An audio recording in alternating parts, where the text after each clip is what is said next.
எழுத்தாளர் சங்கீதப்பிரியா தட்சிணாமூர்த்தியின் காரிகையவளின் காதல் அசுரனே பாகம் 4. கதையின் குரலாக நான் உங்கள் சங்கீதப்பிரியா தட்சிணாமூர்த்தி. காரை விட்டு இறங்கிய இந்தர் வேகமாக எதிர்ப்புறம் வந்து அனாதிகா அமர்ந்திருந்த புறம் கார் கதவை திறந்து அவள் சீட் பெல்ட்டை கழட்டியவன் அவள் கையை பிடித்து இழுத்து கொண்டு கீழே இறங்கினான். அவள் அமைதியாக பொம்மை போல் அவன் இழுத்த எடுப்பிற்கெல்லாம் செல்ல அவளை பிடித்து இழுத்துக்கொண்டு வீட்டிற்குள் நுழைய முயன்றான். அப்பொழுது அங்கேயே நில்லுங்க என்று ஒரு கோபமாக குரல் கேட்க அந்த சத்தத்தில் இந்தரின் கால்கள் அப்படியே நின்றுவிட்டது. யாருக்கும் அடங்காத திமிரிய காளையாக சுற்றி கொண்டிருப்பவன் அடங்கி போவது அந்த ஒரு குரலுக்கு மட்டுமே. அந்த குரலுக்கு சொந்தமானவர் என்ன கூறினாலும் அதை மீறவே மாட்டான் இந்தர்.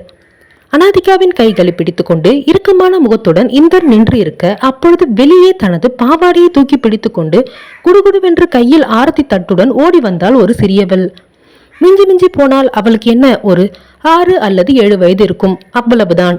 கால் பாவாடையில் தடுப்பதை பொருட்படுத்தாமல் ஆரத்தி தட்டை எடுத்துக்கொண்டு வெளியே ஓடி வந்தவள், அண்ணா என்ன நீ கல்யாணம் பண்ணி வீட்டுக்குள்ள முதல்ல அண்ணியை கூட்டிட்டு வர, அப்படியே உள்ள வந்துடுவியா? 2 பேரும் ஒன்னா சேர்ந்து நில்லுங்க, நான் ஆரத்தி எடுக்கிறேன் என்று பெரிய மனுஷி போல் அவள் கோபமாக கூற, எதுக்குமா இதெல்லாம் என்றான் இந்தர் இறுகிய குரலில். எதுக்கா? என்னன்னா தெரியாம பேசுற நீ? இதெல்லாம் ஒரு சம்பிரதாயம்னு உனக்கு தெரியாதா? முதல்ல நீ அண்ணியோடு சேர்ந்து நில்லு என்றால் இடுப்பில் ஒரு கரத்தை வைத்துக்கொண்டு விடிகளை உருட்டி கோபமாக. இந்தரின் இடுப்பளவு உயரமே இருந்த அவள் அவனை அதிகாரமாக பேசினாள். அவள் வார்த்தைக்கு கட்டுப்பட்டு தன்னை விட்டு சற்று விலகி நின்றிருந்த அனாதிகாவின் தோல் மேல் கரம் போட்டு தன்னை நோக்கி அவளை இழுத்த இந்தர் குட்டி பெண்ணின் புறம் திரும்பி, இப்போ ஆர்த்தி எடுமா என்றான் இரும்பு குரலில். இதுதான் நல்ல அண்ணா, சொன்ன உடனே கேட்குற பத்தியா, ஐ லைக் யூ என்று தன் முத்துப்பற்கள் தெரிய சிரித்தவள் அனாதிகா மற்றும் இந்தர் இருவருக்கும் ஆரத்தி சுற்ற துவங்கினாள். அனாதிகா இது எதையும் கருத்தில் கொள்ளாமல் தன் போக்கில் பார்வையை தரையை நோக்கி வெறித்த வண்ணம் கண்களில் கண்ணீர் வழிய அமைதியாக நின்று இருக்க அவள் கண்ணீர் ஒரு துளி அவள் கன்னத்தை விட்டு கீழே தரையில் விழும் முன் அவள் தோளோரம் பதிந்திருந்த தன் கரத்தை இறுக்கி பிடித்தான் இந்தர். அதில் வலி தோன்றினாலும் உதட்டை கழித்து தன் வலியை கட்டுப்படுத்தி கொண்டவள் நிமிர்ந்து அப்பொழுதும் அவனை பார்க்கவில்லை. அவளின் செயலில் இந்தருக்கு கோபம் கண்மண் தெரியாமல் வள அவளிடமிருந்து சடாரென்று விலகியவன் வேகமாக வீட்டிற்குள் நுழைந்தான். அண்ணா, இன்னும் ஆர்த்தி சுத்தி முடிக்கல, அதுக்குள்ளே எதுக்கு நீ உள்ள போற? ஐயோ நில்ல அண்ணா என்று அந்த குட்டி பெண் கத்த அவனோ அவள் கத்துவதையெல்லாம் காதில் வாங்காமல் வீட்டிற்குள் சென்று விட்டான். இந்த அண்ணனுக்கு கொஞ்சம் கூட அறிவே இல்லை. அண்ணி கூட வலது கால் எடுத்து வச்சு வீட்டுக்குள்ள வரணும்னு கூட தெரியாதா? இதுக்கு சரியான லூசு அண்ணன் என்று அவன் சென்ற திசையை பார்த்து திட்டியவள் அங்கு நின்று இருந்த தோட்ட வேலையால் ஒருவரிடம், வேலு அண்ணா, இதை எடுத்துட்டு போய் வெளியே கொட்டிடுங்க என்றாள் கிங்கினி பாஷையில். சரி பாப்பா என்று அதை வாங்கி கொண்டு அந்த வேலையால் அங்கிருந்து நகர அமைதியாக தரையை பார்த்த வண்ணம் நின்று இருந்த அனாதிகாவின் அருகே சென்ற அந்த குட்டி பெண், அண்ணி என்று அவள் கைகளை பிடித்து கொண்டு மகிழ்ச்சியில் குதித்தாள். அவளின் தொடுகையில் சுயநினைவிற்கு வந்த அனாதிகா, யார் இந்த குட்டி பெண் என்று தெரியாமல் திருத்திருவன ஒழிக்க, உள்ள வாங்க அண்ணி, எவ்வளவு நேரம் வெளியவே நிற்பீங்க, முதல்ல உள்ள வாங்க என்று அவள் கரத்தை பிடித்து உரிமையாக அவளை அழைத்து கொண்டு வீட்டிற்குள் நுழைந்தாள். அவளின் செய்கைகளையெல்லாம் வித்தியாசமாக பார்த்த அனாதிகா அவள் இழுத்த இழுப்பிற்கெல்லாம் செல்ல அவளை ஹால் சோஃபாவில் அமர வைத்த அந்த குட்டி பெண், பாட்டி அன்னிக்கு குடிக்க ஏதாவது கொண்டு வாங்க, அவங்க ரொம்ப களைப்பா இருக்காங்க போல என்று சத்தம் கொடுக்க, இதோ வரண்டி வாயாடி என்று கூறிக்கொண்டே சமையல் அறையிலிருந்து வெளியே வந்தார் ஒரு வயதான பெண்மணி. எப்படியும் 70 வயதுக்கு மேல் இருக்கும் அவருக்கு. இந்த தள்ளாத வயதிலும் அனைத்து வேலைகளையும் செய்து கொண்டிருக்கிறார் என்று நன்றாக அனாதிகாவுக்கு புரிந்தது. இவ்வளவு வயசானவங்களை எதுக்கு நம்ம சார் இப்படி வேலை வாங்குறாரு? பாவம் இவங்க, அவருக்கெல்லாம் கொஞ்சம் கூட மனசாட்சியே இல்லை போல. எங்கிருந்து மனசாட்சி இருக்கும்? நம்ம கிட்டே இவ்வளவு மோசமா நடந்துக்கிறவரு வீட்டுல வேலை செய்யறவங்க கிட்ட மட்டும் சாதாரணமாக நடந்துக்க வரா என்ன என்று அனாதிகா மனதுக்குள் நினைத்து கொண்டிருக்க, அண்ணி என்ன ஆச்சு, என்ன யோசிக்கிறீங்க என்று அவளை பிடித்து உலுக்கினாள் அந்த குட்டி பெண். அதில் மீண்டும் தன் சுயநினைவுக்கு வந்தவள் தன்னை வார்த்தைக்கு வார்த்தை அண்ணி அண்ணி என்று அழைக்கும் அந்த குழந்தையை புரியாமல் பார்த்தாள். அதற்குள் அந்த வயதான பெண்மணி, இந்தாங்கம்மா தண்ணியை முதல்ல குடிங்க, நான் உங்களுக்கு ஜூஸ் போட்டு கொண்டு வரேன் என்று பணிவுடன் அவளிடம் கூற, அதை வாங்குவதா வேண்டாமா என்று குழம்பிய வண்ணம் அமர்ந்திருந்தாள் அவள். அதற்குள் அவள் தயக்கத்தை உடைக்கும் வகையில் அந்த பாட்டியிடமிருந்து தண்ணீர் வாங்கிய குட்டி பெண், தண்ணி குடிங்க அண்ணி என்று அவள் வாய் அருகே தண்ணீர் கிளாஸை நீட்டினாள். அவளின் வெகுளித்தனமான செயலில் கண்களிலிருந்து கண்ணீர் சொர்க்க துவங்கியது அனாதிகாவிற்கு. ஒரு சிறு பெண் எவ்வளவு பாசத்துடன் நடந்து கொள்கிறாள் என்று நினைத்த அவளுக்கு தனக்கு இதுபோல் பாசம் காட்ட யாரும் இல்லையே என்ற வலி மனதிற்குள் தோன்றியது. குடிங்க அண்ணி என்று அவள் சினுங்கி மீண்டும் அவள் உதட்டிலேயே தண்ணீர் கிளாஸை வைத்துவிட கண்களில் கண்ணீர் வழிய அந்த குட்டி முகத்தை பார்த்து கொண்டே தண்ணீரை கொடுக்க துவங்கினாள் அனாதிகா. மாடிப்படிகளில் கரங்களை இறுக்கமாக பிடித்துக்கொண்டு இவற்றையெல்லாம் பார்த்து கொண்டிருந்த இந்தருக்கு மனம் ஆழி பேரலை போல் கொந்தளித்துக் கொண்டிருந்தது. சிறிது நேரம் அனாதிகாவின் முகத்தையே கண்ணிமிக்காமல் பார்த்து கொண்டிருந்தவன் மீண்டும் படியேறி தன் அறைக்குள் சென்று விட்டான். அம்மா, நீங்க போய் முதல்ல ரூம்ல கொஞ்ச நேரம் ரெஸ்ட் எடுங்க. பாப்பா அவங்கள ரூமுக்கு கூட்டிட்டு போவா. முகம் கை காலெல்லாம் கழுவிட்டு கொஞ்ச நேரம் தூங்குறதா இருந்தா தூங்குங்க, நான் அவங்கள அப்புறமா எழுப்பி விடுறேன் என்று அந்த பாட்டி கூற அவருக்கு எந்த பதிலும் கூறாமல் அமைதியாக அமர்ந்திருந்தாள் அனாதிகா. அந்த பாட்டிக்கு என்ன நடந்தது என்று விஷயம் முழுவதும் தெரியாவிட்டாலும் இந்த நிச்சயம் தவறு செய்திருக்க மாட்டான் என்ற அளவு கடந்த நம்பிக்கை அவன் மீது இருந்ததால் சாதாரணமாகவே அனாதிகாவிடம் பேசி பழக முயன்றார் அவர். அந்த குட்டி பெண்ணும் அதே போல்தான் அனாதிகாவிடம் நடந்து கொண்டாள். வேதா, அண்ணியை கூட்டிட்டு போய் ரூம்ல விடு, அவங்கள தொந்தரவு பண்ணாம அவங்கள ரூம்ல போட்டுட்டு கீழே இறங்கி வந்துடணும், சரியா என்று அந்த பாட்டி வேதா என அழைக்கப்படும் வேதஸ்ரீயிடம் கண்டிப்புடன் கூற, சரி பாட்டி என்று சமத்தாக தலையசைத்தவள், வாங்க அண்ணி, நான் உங்களை ரூமுக்கு கூட்டிட்டு போறேன் என்று அவள் கைகளை பிடித்து இழுத்தாள். அதற்கு எந்த பதிலும் கூறாமல் அனாதிகா அமைதியாக வேதாவின் கரங்களை பிடித்துக்கொண்டு அவளுடன் நடக்க தொடங்கினாள். இந்தரின் அறையிலிருந்து 2 அறை தள்ளி இருந்த ஒரு அறைக்குள் அனாதிகாவை அழைத்து சென்ற வேதா, இப்போதைக்கு உங்களுக்கு மாற்று துணி எதுவும் இல்லை அண்ணி, நான் என்னோட ராகித்யா அண்ணா கிட்ட சொல்லி உங்களுக்கு வேற ட்ரெஸ் வாங்கிட்டு வர சொல்றேன். இப்போதைக்கு முகம் கழுவிட்டு கொஞ்ச நேரம் படுத்து தூங்குங்க, நான் வந்து அப்புறம் உங்களை எழுப்பி விடுறேன்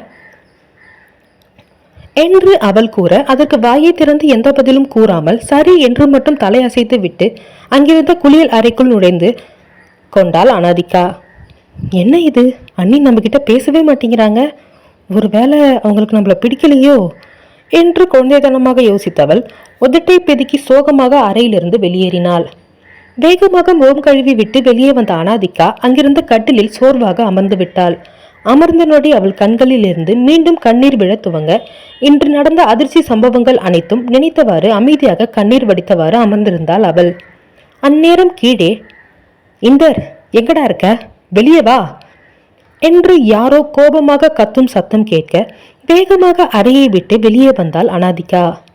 அடுத்து என்ன நிகழப்போகிறது என்பதை அடுத்த அத்தியாயத்தில் காணலாம். காரிகையவளின் காதல் அசுரனே பாகம் 5. அனாதிகா அந்த அறையிலிருந்து கண்களில் கண்ணீர் வழிய தன்னிலை எண்ணை கதறிக்கொண்டிருந்தாள் மனதிற்குள். எனக்கு மட்டும் ஏன் இப்படியெல்லாம் நடக்குது, ஆரம்பத்துலேருந்து எனக்கு மட்டும் ஏன் இவ்வளோ பிரச்சனை வந்துக்கிட்டே இருக்கு, எனக்கு தெரிஞ்சு இது வரைக்கும் நான் யாருக்கும் எந்த கஷ்டமும் கொடுத்ததில்ல, யாருக்கும் எந்த பாவமும் பண்ணதில்லை, ஆனால் இந்த கடவுள் என்ன மட்டும் ஏன் இவ்வளோ தண்டிக்கிறாரு, இப்போ இன்னொருத்தன் என் அனுமதியே இல்லாமல் என் கழுத்தில் தாலி கட்டி என்னை சிறக்கு இது மாதிரி கூட்டிகிட்டு வந்து வீட்டில் அடைச்சி வச்சிருக்கான், எனக்கு மட்டும் ஏன் இவ்வளோ பிரச்சனைகள் வருது என்று தனக்குள்ளேயே கேள்வி மேல் கேள்வி கேட்டு கொண்டவளுக்கு கண்களிலிருந்து கண்ணீர் வெளியேறுவது மட்டும் நிற்கவே இல்லை. அந்நேரம் கீழே, இந்தர் எங்க இருக்க, கீழே வா என்று கோபமாக கேட்டது ஒரு ஆணின் குரல். அந்த குரலை கேட்டு முதலில் பயந்த அனாதி பின்பு அது யார் என்று தெரிந்து கொள்ள வேண்டி சோர்ந்த நடையுடன் தன் அறையிலிருந்து வெளியே வந்தவள் மாடி கைப்பிடியில் கையை வைத்துக்கொண்டு கீழே நின்று இருக்கும் ஆடவனை கண்டாள். அவனை பார்க்கும் பொழுது யார் என்றே தெரியவில்லை, இதற்கு முன்பு பார்த்த நினைவும் இல்லை. யார் இவரு, எதுக்கு இவ்வளோ கோபமா கத்திக்கிட்டு இருக்காரு, என்ன பிரச்சனைன்னு தெரியலையே என்று அவள் யோசித்துக் கொண்டிருக்கும் பொழுது கீழே நின்று இருந்த அந்த ஆடவன் மீண்டும் கத்தத் தொடங்கினான். இந்தர் எங்க இருக்க, வெளியே வா, என்ன காரியம் பண்ணியிருக்க நீ, கீழே வாடா என்று மீண்டும் கத்தினான் அவன். அவன் சத்தத்தில் சமையல் அறையில் இருந்த வேதா துள்ளி குதித்து கொண்டு வெளியே ஓடி வந்தவள் ராகி அண்ணா என்று ஓடி வந்து அவன் கைகளை பிடித்து கொண்டாள் உண்மையான பாசத்துடன். அவளை திரும்பி பார்த்தான் ராகித்யா கோபமாக. ஆம், அந்த ஆடவன் பெயர் ராகித்யா. அவன் அவளை முறைக்க, என்ன அண்ணா திடீர்னு வந்திருக்கீங்க, என்ன விஷயம், ஆனால் நானே உங்களை கூப்பிடணும் தான் நினச்சிட்டு இருந்தேன், அன்னைக்கு இப்போ புதுசாக போட்டுக்கிறதுக்கு எந்த ட்ரெஸ்ஸுமே இல்லை, அதனால தான் உங்ககிட்ட சொல்லி அன்னைக்கு புதுசாக ட்ரெஸ் எடுத்துகிட்டு வர சொல்லலான்னு இருந்தேன், நான் நினச்சிக்கிட்டே இருந்தேன், அதுக்குள்ளே நீங்களே வந்துட்டீங்க என்று அவள் மகிழ்ச்சியுடன் துள்ளி குதிக்க அவள் கையை வேகமாக உதறிய ராகித்யா அவளை பிடித்து கீழே தள்ள அதில் அம்மா என்று கத்திக்கொண்டே கீழே விழுந்தவளுக்கு கை முட்டி நன்றாக அந்த பளிங்கு தரையில் மோதிவிட வலியில் அழத் துவங்கிவிட்டாள் குழந்தை. அந்த செயலில் பதறிய அனாதி வேகமாக கீழே இறங்கி பதறி அடித்துக்கொண்டு ஓடி வந்தவள் வேதாவை தூக்கி தன்னோடு அணைத்து கொண்டு அவள் முழங்கையை ஆராய துவங்கினாள். அச்சுச்சோ பாப்பா, என்னடா ஆச்சு உனக்கு? ரொம்ப வலிக்குதா? அடிபட்டுடுச்சா என்ன என்று அவள் கையை சோதித்த வண்ணமே அவள் பதட்டமாக கேட்க, வலிக்குது அண்ணி என்றாள் விசும்பிக்கொண்டே வேதா. அவள் கண்ணீரை கண்ட அனாதிகாவிற்கு பாவமாக போனது. கோபமாக ராகித்யாவை திரும்பி பார்த்தவள், எதுக்கு ஒரு சின்ன குழந்தைகிட்ட இவ்வளவு மோசமா பிஹேவ் பண்றீங்க? அவ எவ்வளவு பாசமா உங்ககிட்ட பேசணும்னு வந்தா, ஏன் அவளை இப்படி கீழே தள்ளிவிட்டீங்க? அப்படி என்ன கோபம் அவன் மேல உங்களுக்கு என்று கோபமாக அவள் கத்த, ஏய் யார் நீ? என்ன இங்க கேள்வி மேல கேள்வி கேட்டுட்டு இருக்க? என்ன கேள்வி கேட்கிற தகுதி இருக்கா முதல்ல உனக்கு என்று கோபமாக அவளிடம் எகிரினான் ராகித்யா. அவன் இந்தரின் நண்பன். இந்தருக்கு எல்லாமுமா இருப்பதே ராகித்யா தான். அவன் கேட்ட கேள்வியில் கோபம் கொண்ட அனாதி, முதல்ல நீங்க யாரு? இங்க எதுக்கு இப்படி கத்திக்கிட்டு இருக்கீங்க? தேவையில்லாம பிரச்சனை பண்றதுக்காக தான் வந்திருக்கீங்களா? முதல்ல வீட்டை விட்டு வெளியே போங்க என்றால் கோபமாக. அதில் கோபம் கொண்ட ராகித்யா, எவ்வளவு தைரியம் தான் என்னையே வெளியே போக சொல்லுவ? யாரடி நீ என்று அவளை அடிக்க தன் கரங்களை ஓங்க அவன் கரத்தை தடித்து பிடித்தது இந்தரின் கரங்கள். அதில் ராஹித் கோபமாக அவன் புறம் திரும்பியவன் அவன் கையை உதறிவிட்டு அவன் சட்டையை பிடித்தான். என்னடா வேலை பண்ணிருக்க நீ? என்கிட்ட சொல்லாம எவ்வளவு ஒருத்தைய கல்யாணம் பண்ணியிருக்க? யார் அவ? எங்க இருக்கா என்று கோபமாக அவனை பிடித்து உலுக்கியவாறு கேட்டான் அவன். தன் சட்டையில் பதிந்திருந்த அவன் கரத்தை அவன் முகத்தை பார்த்து கொண்டே விலக்கிவிட்ட இந்தர், முதல்ல இவங்க 2 பேர்கிட்டயும் மன்னிப்பு கேளு என்றான் வேதா மற்றும் அனாதைக்காவின் புறம் கை காட்டி. அவன் கூற்றில் அதிர்ந்து போன ராகித்யா கோபத்துடன் அவனை முறைத்தான். நான் இதுங்க கிட்ட மன்னிப்பு கேட்கணுமா? என்னை பார்த்தா உனக்கு பைத்தியக்கார மாதிரி தெரியுதா? நான் கேட்ட கேள்விக்கு முதல்ல பதில் சொல்லாம எதுக்கு நீ இப்போ இப்படி பேசிக்கிட்டு இருக்க? மன்னிப்பெல்லாம் வேற கேட்க சொல்ற என்று அவன் கத்த, நீ இப்ப மன்னிப்பு கேட்குற. நீ பண்ணது தப்பு ராஹித், அதனாலதான் உன்னை மன்னிப்பு கேட்க சொல்றேன். உன்கிட்ட பாசமா தானே பேசணும்னு அவ வந்தா, அவளை எதுக்கு நீ பிடிச்சி கீழே தள்ளிவிட்ட? அவளை ஏன் தள்ளிவிட்டன்னு அனாதிகா கேட்டா அவளை அடிக்க கைவோங்கிற. உனக்கு எங்க இருந்து வந்தது இவ்வளோ தைரியம்? அதுவும் என் மனைவி என் தங்கச்சி மேல கை வைக்கிறதுக்கு உனக்கு யார் உரிமை கொடுத்தது என்று இந்தர் அழுத்தமாக கேட்க அவனின் வார்த்தைகளில் உறைந்து நின்றான் ராகித்யா. மனைவியா? அப்படியென்றால் இவள்தான் இந்திரா திருமணம் செய்து கொண்டிருக்கும் பெண்ணா என்னும் ரீதியில் அனாதிகாவை திரும்பி பார்த்த ராகித்யா எதுவும் கூறாமல் தலை குனிந்தான். என் மனைவி கிட்ட என் தங்கச்சி கிட்ட நீ மன்னிப்பு கேட்டே ஆகணும் ராஹித் என்று மீண்டும் இந்தர் உரிமை. வேண்டாம் விடுங்க, அதெல்லாம் ஒன்றும் மன்னிப்பு கேட்க வேண்டாம் என்றால் இந்தரின் புறம் திரும்பாமல் வேதாவை ஆசுவாசம் செய்தவாறு அனாதிகா. தன்னிடம் முகம் கூட காட்டாமல் பேசும் அவளை கண்டு இந்தருக்கு கோபமாக வந்தது. செஞ்ச தப்புக்கு மன்னிப்பு கேட்கறதுல எல்லாம் அவன் ஒன்றும் குறைஞ்சிட மாட்டான், நீ வாயை மூடு என்று இந்தர் அனாதிகாவை பார்த்து கோபமாக வார்த்தைகளை உமிழ அவனை திரும்பி முறைத்தாள் அவள். ஆனால் அவளின் முறைப்பையெல்லாம் கண்டு கொள்ளாத இந்தர் மீண்டும் தன் பார்வையை ராகித்யாவினும் புறம் திருப்பியவன், இப்ப மன்னிப்பு கேட்க முடியுமா முடியாதா உன்னால என்றான் கர்ஜனையாக. அவன் கர்ஜனை சத்தத்தில் வேதா மேலும் பயந்து அழ, இப்ப எதுக்கு இப்படி கத்துறீங்க? ஒரு குழந்தை இருக்கிற இடத்துல எவ்வளவு சத்தமா பேசுவீங்க? அவ பயந்துடுவான்னு கூட தெரியாதா உங்களுக்கு என்று அனாதி வேதாவை தன்னோடு அனைத்து கோபமாக கூற, அவள் கோபத்தையெல்லாம் அப்பொழுதும் கண்டு கொள்ளாத இந்தர் தன் பார்வையை அப்பொழுதும் ராகித்யாவை விட்டு விலக்கவில்லை. இதற்கு மேல் எவ்வளவு பேசினாலும் அவன் விடமாட்டான் என்பதை உணர்ந்த ராகித்யா அனாதிகா மற்றும் வேதா இருவரிடமும் வேண்டா வெறுப்பாக சாரி என்றான் ஒற்றை வார்த்தையில். அவனின் வார்த்தையில் மன்னிப்பு கேட்பதில் அவனுக்கு விருப்பமில்லை என்று அனாதிக்கு நன்றாக தெரிந்துவிட அவனை ஒரு பொருட்டாக கூட மதிக்காதவள், நீ வாடா நம்ம போகலாம், உனக்கு நான் மருந்து போட்டு விடுறேன் என்று வேதாவை அழைத்து கொண்டு மேலே இருந்த அறைக்கு சென்றாள். ராகித்யா தன்னை மதிக்காமல் அவமானப்படுத்திவிட்டு செல்லும் அனாதிகாவை கோபமாக பார்த்தவாறு நின்று இருக்க அவன் கன்னத்தில் தன் 5 விரல்களையும் பதித்திருந்தான் இந்தர் அடுத்த நொடி. அடுத்து என்ன நிகழப்போகிறது என்பதை அடுத்த அத்தியாயத்தில் காணலாம். காரிகையவளின் காதல் அசுரனே பாகம் 6. ஊஞ்சலில் தலைமுடியை விரித்து போட்டுக்கொண்டு பேய் பிடித்தவர்கள் தரையை வெறித்த வண்ணம் முகத்திலும் உள்ளத்திலும் வன்மம் பொங்க ஏதோ யோசித்துக்கொண்டு ஊஞ்சலாடி கொண்டிருந்தாள் ஜெயந்தி. கருணாகரன் எப்பொழுதும் போல் சோஃபாவில் அமர்ந்து போனில் எதையோ பார்த்து கொண்டிருக்க விக்ருதா ரீஷ்மாவும் தங்கள் காயங்களுக்கு மருந்து போட்டு கொண்டிருந்தனர். விக்ரு என்று கத்திக்கொண்டே வீட்டிற்குள் அந்நேரம் நுழைந்தார் ஒருவர். அவரின் தோரணியை பணக்கார செழுமையை நன்றாக எடுத்து காட்டியது. விலை உயர்ந்த கால் ஷூவை அழுத்தமாக ஊன்றி வீட்டிற்குள் வந்தவர் தன் மகளை தேடினார். அந்த சத்தத்தில் அவ்வளவு நேரம் வன்மத்துடன் ஏதோ யோசித்துக் கொண்டிருந்த ஜெயந்தி நொடியில் தன் முகத்தை மாற்றிக்கொண்டு வேகமாக தலைமுடியை கொண்டையிட்டவாறே, வாங்க சம்மந்தி, உள்ள வாங்க, ஏன் அங்கேயே நிற்கிறீங்க என்று 32 பற்களும் தெரியும் அளவிற்கு பற்களை காட்டி இழித்தவாறு அவரை வரவேற்றாள். ஆனால் அவளை ஒரு பொருட்டாக கூட மதிக்காதவர் வழியில் முகம் சுழித்தவாறே மருந்து போட்டுக் கொண்டிருந்த தன் மகளின் புறம் தன் பார்வையை திருப்பினார். அவரின் சத்தத்தில் வேகமாக அவர் அருகே ஓடி வந்த விக்ருதா அப்பா என்று அழுதவாறே அவளை கட்டி அணைத்து கொண்டாள். தன் மகளை தன்னோடு அணைத்து கொண்ட அந்த நபர், என்னாச்சு விக்ரு, அங்கே ஏதேதோ நடந்திருக்கு, என்கிட்ட எதையுமே நீ சொல்லவே இல்லை. இன்னைக்கு உன்னோட குழந்தனோட மனைவிக்கு கல்யாணம் என்கிற விஷயத்த கூட நீ என்கிட்ட சொல்லாமல் மறைச்சிருக்க. சரி, அதை தான் சொல்லாமல் விட்ட. எவனோ ஒருத்தன் உன்னை போட்டு இந்த அடி அடிச்சிருக்கான், அதை கூட என்கிட்ட நீ சொல்லாமல் இருந்தா என்ன அர்த்தம்? நானே இந்த விஷயத்தை தெரிஞ்சுக்கிட்டு இப்போ ஓடி வந்திருக்கேன். யார் உன்னோட இந்த நிலைமைக்கு காரணம்? அவன் மட்டும் யாருன்னு சொல்லு, அவனை கண்டு துட்டமாக வெட்டி பொலி போட்டுறேன் என்று கோபமாக கர்ஜித்தார் அவர். விக்ருதாவின் தந்தை குணசேகரன்.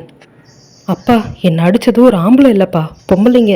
ஆனால் அந்த பொம்பளைங்களை அடிக்க சொன்னது ஒரு மோசமானவன். அவன் தான் என்ன அவனோட பாடி கார்ட்ஸை வச்சு அடிக்க வச்சான்.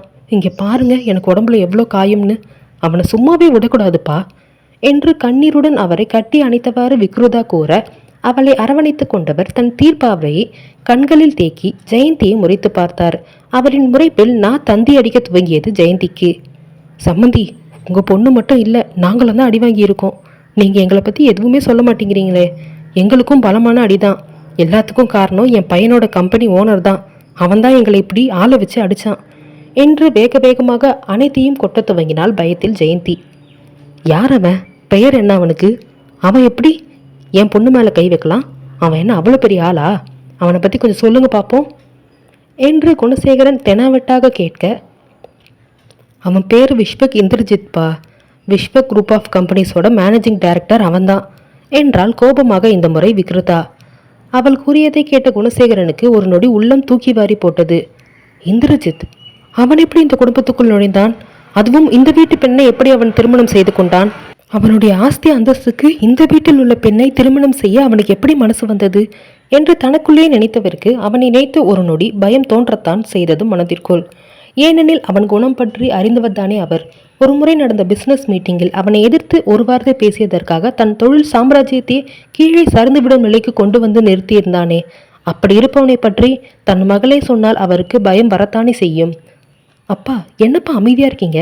நான் அடி வாங்கி இங்கே வழியில கஷ்டப்பட்டுக்கிட்டு இருக்கேன். அவன் பேரை சொன்ன உடனே நீங்கள் அமைதியாயிட்டீங்க.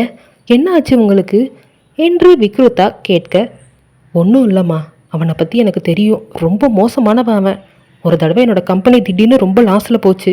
ஞாபகம் இருக்கா உனக்கு என்று குணசேகரன் கேட்க, ஆமாப்பா ஞாபகம் இருக்குது. நான் காலேஜ் படிக்கும்போது தானே அந்த மாதிரி ஆச்சு என்றால் பதிலுக்கு விக்ருதா. ஆமாம், அதுக்கான காரணம் யார் தெரியுமா என்று குணசேகரன் கேட்க, தெரியவில்லை என்று உதட்டை பிதுக்கினாள் அவள். அதுக்கு காரணமே அந்த இந்திரஜித் தான். ஒரு தடவை நடந்த பிஸ்னஸ் மீட்டிங்கில் என்னை விட சின்ன பையன் அவன் பிஸ்னஸில் முன்னேறி வந்துட்டானேன்னு ஒரு கோவத்தில் அவனை எதிர்த்து நான் ஒரு வார்த்தை பேசிட்டேன். அதுக்காக என்னோடய சாம்ராஜ்யத்தையே சரிக்க பார்த்தான் அவன். அப்புறம் பாவம் பார்த்து என்னை விட்டுட்டான். அவன் நினச்சா இங்கே நடக்காததுன்னு எதுவுமே கிடையாது, எல்லாத்தையும் நடத்தி காட்டுறவன் அவன். அப்படிப்பட்டவன் எப்படி இந்த வீட்டு பொண்ணை கல்யாணம் பண்ண நினச்சான்னு தெரியலையே என்று அவர் கூற, யார் இந்த வீட்டு பொண்ணு? அவள் ஒன்றும் இந்த குடும்பத்தை சேர்ந்தவ கிடையாது.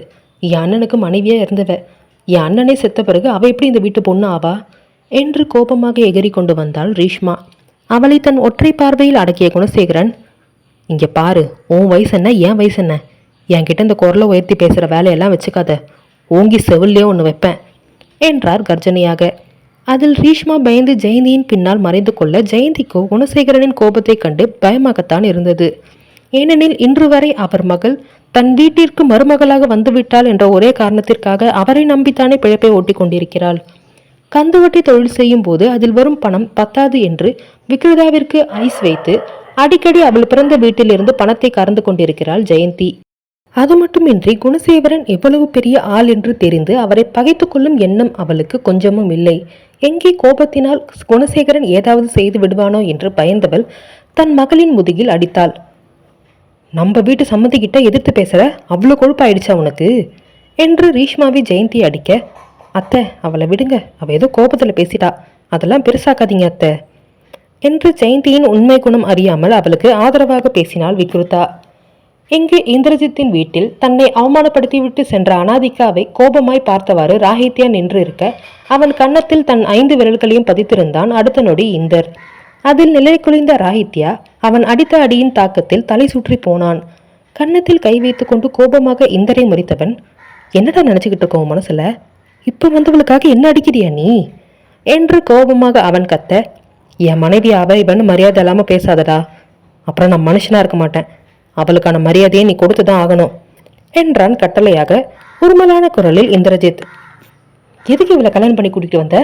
என்கிட்ட ஒரு வார்த்தை கூட சொல்லாம கல்யாணம் பண்ணிக்கிறதுக்கு உனக்கு எப்படிடா மனசு வந்தது என்று ஆற்றாமையுடன் ராகித்யா கேட்க, நடந்த விஷயம் என்னன்னு தெரியாம உன் இஷ்டத்துக்கு பேசாத என்றான் கோபமாக இந்தர். அப்படிங்களா சார், அப்ப என்ன நடந்ததுன்னு எல்லாத்தையும் தெளிவா என்கிட்ட சொல்லுங்க, நான் எல்லாத்தையும் பொறுமையா கேட்டுக்கிறேன் என்று கைகளை மார்புக்கு குறுக்கே கட்டிக்கொண்டு தெனாவட்டாக அவனை பார்த்து நின்றான் ராகித்யா. அடுத்து என்ன நிகழப்போகிறது என்பதை அடுத்த அத்தியாயத்தில் காணலாம்.